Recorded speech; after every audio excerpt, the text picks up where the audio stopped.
कीमत जुर्अतो हिम्मत का है इज़हार सीधी बात। रिवायाते सहाफत का अलम बरदार सीधी बात। नाज़रीन गिरामी अस्सलामु अलैकुम वरहमतुल्लाहि वबरकातुहू। सीधी बात के ताज़ा तरीन प्राइम टाइम में आप लोगों का इस्तकबाल है। नाज़रीन मैं अंसार अज़ीज़ नदवी इस वक्त के ताज़ा तरीन प्राइम टाइम में आप लोगों के सामने कुछ अहम तरीन ख़बरें, उस पर तफसीरें और कुछ वायरल वीडियोज़ के हवाले से तफसीलात और तनकीद लेकर के हाजिर हुआ। नाज़रीन गिरामी मैं आपको बताऊंगा कि किस तरह बीजेपी उम्मीदवार की जीत में मस्जिदों पर हमला कर दिया गया, मस्जिद पर नमाजियों को ज़ख्मी किया गया। मोतिहारी से आ रही वीडियो और कुछ तस्वीर बताएंगे। और आपको कर्नाटका में भी एक वीडियो वायरल हो रही है जिसमें खातून के साथ बीजेपी के लीडर वगैरह हरासा कर रहे हैं खातून को बल्दिया इंतखाबात के दौरान में। उधर बिहार से खबर आ रही कि जुमला 19 मुस्लिम उम्मीदवार इस साल कामयाब हुए। अर्नब को ज़मानत मिल गई है। अदालत के 2 तस्वीर में आपको पेश करता हूँ फैसले के, और भी बहुत सारी चीज़ें नाज़रीन जो आप लोगों के सामने रखना है। उधर फ़ारूक अब्दुल्ला ने ताज़ा बयान दिया है। तो काराबाग में इस वक्त रूस और तुर्की की फ़ौजें पहुँच चुके हैं निगरानी करने के लिए, और दिल्ली अब रहने के लायक नहीं रही, उस पर भी मैं तबसरा करूँगा। सारी तफसीलात आप लोगों के सामने आए उससे पहले आप लोगों से दरख्वास्त है कि जिन अहबाब ने हमारे चैनल को सब्सक्राइब नहीं किया है सब्सक्राइब कर लें। हमारी इन वीडियोस को दूसरों तक पहुंचाने में हमारी मदद करें, लिंक को शेयर करें। इदारे को मजबूत करना आप लोगों की जिम्मेदारी है। नाज़रीन गिरामी आइए सबसे पहले हम चलते हैं बिहार के मोतिहारी में। कल जब एक बीजेपी कैंडिडेट जीत दर्ज करता है तो वो जीत के नशे में चूर बीजेपी के कारकुनान किस तरह से जो है मस्जिद पर पथराव करते हैं और नमाजियों को ज़ख्मी करते हैं, आप देख सकते हैं। दरअसल बिहार के मोतिहारी ज़िले के अंदर एक गांव आता है जमुआ। यहाँ पर भारतीय जनता पार्टी के एक लीडर ने कामयाबी दर्ज की। तो इस जश्न के जीत के जश्न के तौर पर ये लोग एक जुलूस निकाल करके जा रहे थे कि अचानक बीच में मगरिब के नमाज का वक्त भी था और नमाज भी हो रही थी। तो इस दरमियान में जय श्री राम के नारे लगा करके नमाज में ख़तगन डालने की कोशिश की गई। मस्जिद के सामने ढोल पीटे गए, नारे लगाए गए, और फिर उसके बाद जो है नमाजियों पर और मस्जिदों पर पथराव शुरू कर दिया, जिसकी वजह से कई लोग ज़ख्मी भी हुए नमाजी, और इसके अलावा जो है मस्जिद पर पूरी तरह से नुकसान पहुंचाने की कोशिश की गई है। इस दरमियान में वहां पुलिस भी पहुंची। अब बताया जा रहा है कि 2 लोगों को गिरफ्तार कर लिया गया इस सिलसिले में, लेकिन आप अंदाज़ा लगा सकते हैं कि सिर्फ जीत के नशे में मस्जिद पर इस कदर पथराव हो गया है और बीजेपी कैंडिडेट के उम्मीदवार के कारकुनान और उसके हामी ने इस तरह बवाल मचाया है। तो आगे जाकर के किस तरह के माहौल बिहार के इस तरह के इलाके जहाँ पर जो है अक्सरियत इन लोगों के है, वहाँ पर किस तरह की सूरत हाल पैदा हो सकती है। बहरकैफ इस खबर को जो है ना मीडिया दिखा रहा है और ना ही इस पर किसी तरह की तनकीद हो रही है। अगर किसी और पार्टी से वाबस्ता अफराद इस तरह किए होते तो आज हंगामा मच गया होता नेशनल मीडिया में, लेकिन ये खबर ना कोई सुना रहा है ना कोई दिखा रहा है, बजुस कुछ इलाकाई या मकामी, और वो भी ऑनलाइन वेब पोर्टल्स के या फिर कुछ चैनल्स के, सबके मुंह पर इस वक्त सिले हुए हैं। मस्जिद को बुरी तरह से ज़ख्मी किया गया और चारों तरफ से पथराव हुआ है और नमाजियों पर भी ज़ख्मी कर दिए गए हैं। बहरकैफ इस वक्त वहाँ फ़ौज तैनात कर दिया गया। इस तरह की खबरें आ रही है। असल में कल रात मामला पेश आया था, लेकिन ख़बरें धीरे धीरे करके मंजर आम पर इस वक्त सामने आ रही हैं। तो आप अंदाज़ा लगा लें कि क्या कुछ हो रहा है। नाज़रीन गिरामी आइए मैं एक और वीडियो आपको दिखाना चाहता हूँ बीजेपी का, कि जब उनको वोट नहीं किया जाता है तो किस तरह से जो है वो ख़वातीन के साथ किस तरह का सलूक बरतते हैं, ये देख लीजिएगा। दरअसल कर्नाटक के बागलकोटे में म्यूनसिपल काउंसिल के लिए, जो कि महालिंगापुर म्यूनसिपल काउंसिल के लिए सदर और नायब सदर के लिए वोटिंग चल रही थी। इस दरमियान में कुछ ख़वातीन कांग्रेस के लिए जो है वोट करने की कोशिश कर रहे थे, उनका इरादा था। तो इस दरमियान में खातून के साथ किस तरह खींचातानी कर रहे हैं बीजेपी के एमएलए और उसके कारकुनान, ये आप अंदाज़ा लगा सकते हैं। और इस वीडियो को देखने के बाद आप फैसला कर सकते हैं कि बेटी बचाओ और बेटी पढ़ाओ का असल मतलब बीजेपी के यहाँ क्या है और ख़ातून के साथ किस तरह से जो सलूक रवैया रख रहे हैं, और इस वीडियो से आपको अंदाज़ा लग सकता है। हम पूरी वीडियो नहीं दिखा सकते इसलिए कि खींचातानी की वीडियो ज़्यादा दिखाने पर यूट्यूब की जानिब से कुछ उसूल और क़वानीन हमें भेजे गए हैं। बहरकैफ नाज़रीन, आइए आगे चलते हैं और बात करते हैं। बिहार में मजमूई तौर पर 19 मुस्लिम उम्मीदवार कामयाब हुए हैं, ये खबर आ रही है। बिहार इंतखाबात में मजमूई तौर पर जो 19 उम्मीदवार कामयाबी हासिल की है, ये असल में ये तादाद गुज़िश्ता 2015 के इंतखाबात के मुकाबले में कम है। यानी कि इस मरतबा असदुद्दीन ओवैसी की जमात आल इंडिया मजलिस इत्तेहादुल मुस्लिमीन के 5 उम्मीदवारों ने कामयाबी हासिल की, लेकिन सबसे ज़्यादा मुस्लिम उम्मीदवार आरजेडी से कामयाब हुए हैं। गौरतलब बात यह है कि एनडीए में बीजेपी के हलीफ जमात जेडीयू का कोई भी मुस्लिम उम्मीदवार कामयाब नहीं हुआ है। इस बार आरजेडी से सबसे ज़्यादा मुस्लिम उम्मीदवार कामयाब हुए। आरजेडी से ताल्लुक़ रखने वाले 8 उम्मीदवारों ने कामयाबी हासिल की, जबकि ये यानी मजलिस इत्तेहादुल मुस्लिमीन से 5 उम्मीदवारों ने कामयाबी हासिल की। इसके अलावा सीपीआईएम माले और मायावती की बीएसपी बहुजन समाज पार्टी से एक उम्मीदवार कामयाब हुआ। जेडीयू ने कुल 11 मुस्लिम उम्मीदवारों को टिकट दिया था, लेकिन इनमें से कोई भी उम्मीदवार कामयाबी हासिल नहीं कर सका। नाज़रीन, आप लोगों को मालूम होना चाहिए कि साल 2015 के इंतखाबात में मजमूई तौर पर 24 मुस्लिम अरकान असम्बली मुंतखब हुए थे। उस वक्त भी सबसे ज़्यादा 11 मुस्लिम अरकान असम्बली आरजेडी से ही कामयाब हुए। वहीं साल 2010 में 16 मुस्लिम अरकान असम्बली पहुँचे थे। 1952 से अभी तक सबसे ज़्यादा मुस्लिम अरकान असम्बली साल 1985 में मुंतखब हुए, उनकी तादाद 34 थी, जबकि 1952 में भी 24 मुस्लिम अरकान असम्बली मुंतखब हुए थे, लेकिन इस मरतबा ये तादाद घटती जा रही है और इस बार गुज़िश्ता इंतखाबात के मुकाबले में 5 कम हो चुके हैं।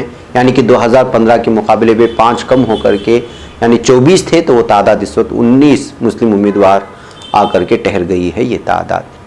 नाज़रीन, अर्नब को ज़मानत मिल गई है। रिपब्लिक टीवी ने चीफ एडिटर अर्नब गोस्वामी की खुदकुशी के लिए उकसाने के मामले में सुप्रीम कोर्ट के सामने समाअत के दौरान महाराष्ट्र की सरकारी मिशनरी पर बुध को सवाल उठाया। केस की समाअत 45 मिनट के लिए मुलतवी कर दी गई। जस्टिस डीवाई चंद्रचूड़ और जस्टिस इंदिरा बनर्जी पर मुश्तमिल डिवीजन बेंच अर्नब, नितेश शारदा और परवीन राजेश की उबूरी जमानत मुंबई हाईकोर्ट की जानिब से मुस्तरद करने के फैसले के खिलाफ अपील की समाअत कर रही थी, लेकिन बिलाखिर अर्नब गोस्वामी को जो है जमानत भी मिल गई है। लेकिन आप लोगों को मालूम होना चाहिए कि एक तरफ सुप्रीम कोर्ट अर्नब गोस्वामी को उस फैसले को रद्द कर देती है जिस फैसले को हाई कोर्ट की जानिब से ये दिया जाता है कि उनकी जमानत वाले अर्जी को मुस्तरद कर दिया जाता है।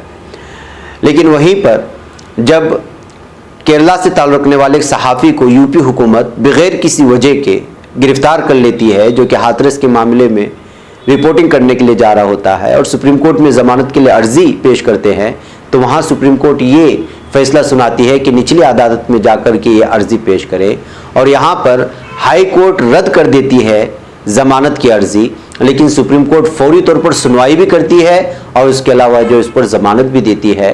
तो सुप्रीम कोर्ट के ये 2 चेहरे आप ज़रूर याद रखें और आप अंदाज़ा लगाएं कि इस वक्त क्या कुछ हो रहा है और सुप्रीम कोर्ट किस तरह अपने अलग अलग फैसलों में तनकीद की इज्जत पर आ रही है और सोशल मीडिया में लगातार अर्नब गोस्वामी को और उसके कुछ अहलकारों को, उसके साथियों को ज़मानत देने पर इस बात को लेकर के तबसरा कर रहे हैं। एक तरफ ये कहा जाता है उस सहाफ़ी को, जिस सहाफ़ी को सिर्फ इस वजह से गिरफ्तार कर लिया जाता है कि वो हाथरस मामले की रिपोर्टिंग करने के लिए दिल्ली से हाथरस का सफ़र बांधता है, बीच में गिरफ्तार कर लिया जाता है। वो सुप्रीम कोर्ट में इंसाफ का तकाजा लेकर के जाता है तो उसको ये कह कर के रद्द कर दिया जाता है कि आप निचली हुकूमत में जाए, और यहाँ पर हाई कोर्ट जैसे अदालतें अर्नब गोस्वामी के ज़मानत को मुस्तरद कर देती है, लेकिन सुप्रीम कोर्ट उस मामले को फौरी सुनवाई भी करती है और फिर ज़मानत भी दे देती है। अब इस पर बहस ना हो, इस पर तनकीद ना हो तो फिर क्या हो, यह आप खुद अंदाज़ा लगा सकते हैं। बहरकैफ नाज़रीन, अब दिल्ली रहने के लायक नहीं रही है। जी हाँ, दिल्ली एनसीआर में फ़िज़ाई आलूदगी यानी एयर पोल्यूशन बेहद ख़तरनाक सतह पर पहुँच गया है। कई इलाकों में एयर क्वालिटी इंडेक्स यानी AQI 900 के पार पहुँच गया है। अगर AQI 310 से 400 के दरमियान की सतह पर हो तभी सेहत के लिए बेहद ख़राब माना जाता है। सिर्फ ख़राब नहीं माना जाता बल्कि बेहद ख़राब माना जाता है। ऐसे में दिवाली से पहले दिल्ली, गुरुग्राम, गाज़ियाबाद, नोएडा और फरीदाबाद में जहरीले हवा का असर लोगों पर नजर आने लगा है। एक सर्वे के मुताबिक यहाँ के तकरीबन 73% घरों में कोई ना कोई शख्स बीमार है। अगर आपको बीमार पड़ना है तो दिल्ली चला जाएं, इसलिए कि यहाँ के हालात और यहाँ की फ़िज़ा ही इस कदर मुकद्दर हो चुकी है। सर्वे के मुताबिक जहरीले हवा के चलते लोग सर्दी, जुकाम, गले में खराश और आंखों में जलन की शिकायत कर रहे हैं। इसके अलावा खराब हवा के चलते लोगों को सांस लेने में भी दिक्कत हो रही है। कई लोगों में इससे फेफड़ों का कैंसर होने का भी खतरा बना रहता है।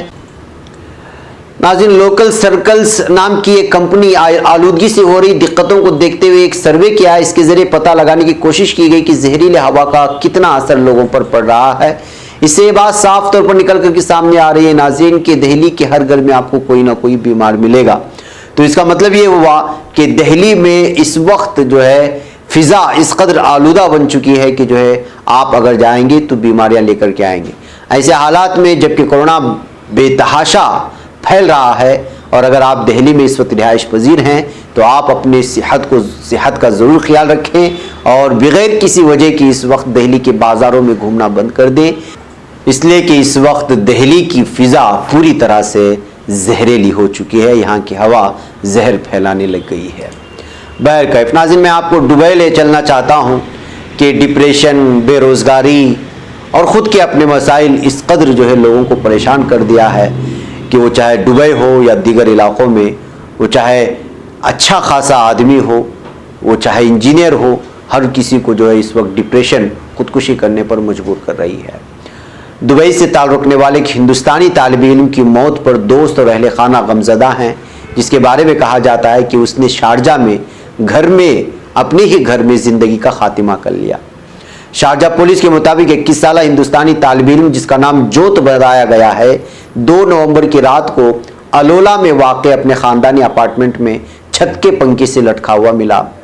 एक पुलिस एहलकार ने बताया कि ऐसा लगता है कि तालिब इल्म ने खुदकुशी की है। उन्होंने ये भी बताया कि वाक़े की इत्तला मिलने पर पुलिस और फोरेंसिक टीमें जाए वक़ूफ़ पर पहुंच गई। उन्होंने मजीद बताया कि तहक़ीक़ात जारी हैं, लेकिन अभी तक किसी पर शक नहीं किया गया। मुकदमा अब पब्लिक प्रोसिक्यूशन के पास चला गया है। जांबाक होने वाले भाई निराल ने मीडिया को बताया कि यह कुंबा अभी तक जोत की गैर मुतवक्के और गैर वक्ती मौत के सदमे से दो चार है। दोनों बहन भाइयों में से दूसरा जोत दुबई में तालीम हासिल करने वाले 34 साल के कंप्यूटर इंजीनियर का तालिब इल्म था। जब वाक़या पेश आया तो वो घर में तनहा था। उनके वालिद अलायन चले गए थे। निराल ने बताया कि जिसने अपने भाई को तलाश करने के लिए घर का दरवाज़ा तोड़ा था, हमें नहीं मालूम कि उसके दिमाग में क्या चल रहा था। ये बहुत गैर मुतवक्के था। इसने कोई नोट पीछे नहीं छोड़ा और ना ही हम बाद में किसी नतीजे पर पहुंच चुके हैं कि आखिर उसने खुदकुशी क्यों की। तो नाज़रीन, ये है हालात कि जो है न दोस्त कह रहे हैं कि पढ़ने में अच्छा था, कॉलेज कह रहा है कि पढ़ने में अच्छा था, और ख़ुद भाई कह रहे हैं कि उसके जहन में क्या था हमें पता नहीं है। जबकि अच्छी खासी ऐसी कोई बात नहीं थी कि जो बेरोज़गारी है इस तरह का है, लेकिन इस तरह के इंजीनियर तालिब इल्म की वजह से और भी शारजा में मुकीम इस शख्स के तालिब इल्म की खुदकुशी की वजह से भी बहुत सारे सवालात खड़े हो जाते हैं। नाज़रीन, मैं आपको अब ले चलना चाहता हूँ बहरीन के वज़ीर आज़म शेख खलीफा बिन सलमान इंतकाल कर गए। उनकी उम्र 84 साल थी। शाही महल से जारी बयान में कहा गया है कि शेख खलीफा बिन सलमान अल खलीफा सुबह अमेरिका के मयो क्लिनिक अस्पताल में इंतकाल कर गए। बहरीन में एक हफ्ते के शोक का ऐलान कर दिया गया है और ये खबर आ रही है इस वक्त बहरीन से, और वज़ीर आज़म शेख खलीफा बिन सलमान के इंतकाल की खबर है। नाज़रीन, उधर तुर्की और रूस के अमन फौजी दस्ते काराबाग पहुंच चुके हैं। कल मैंने आपके सामने खबर रखी थी कि काराबाग पर इस वक्त मुकम्मल तौर पर अज़रबैजान का कब्जा हो चुका है और यहाँ पर रूस और तुर्की के दोनों अमन फौजी तैनात रहेंगे ताकि दोनों ममालिक में फिर से कोई जंग ना छिड़ जाए। तुर्क फौज ने भी रूस के फौजी दस्तों के साथ ऑब्जर्वेशन पोस्ट कायम कर लिए हैं। आर्मेनिया की शिकस्त के बाद मुआहदे के तहत रूस और तुर्की के अमन फौजी दस्ते काराबाग में रहेंगे। आर्मेनिया की मुकम्मल इनखिला के बाद काराबाग का कंट्रोल अज़रबैजान को दे दिया जाएगा और इस तरह अज़रबैजान एक मरतबा फिर नए सिरे से काराबाग में अपनी बस्तियां यहाँ पर बसाएगा और उसके अलग ही उसूल और उसके कवानीन बनाएगा। ये खबरें और तस्वीर आ रही हैं काराबाग से। बहरकैफ नाज़रीन, ने कुछ अहम तरीन खबरें थी जो आप लोगों के सामने रख दी गई। मुझे यहाँ पर इजाज़त दें, कुछ ही देर में फिर हाजिरी होगी ताज़ा तरीन खबरों के साथ। अस्सलामु अलैकुम रहमतुल्लाहि व बरकातहू। खबर पढ़ने का तुमने भी अजब अंदाज पाया है, रवादारी के जज्बे ने भी तुम पे नाज पाया है, इसी रह में मोहब्बत का हंसी एजाज पाया है, तुम्हें हर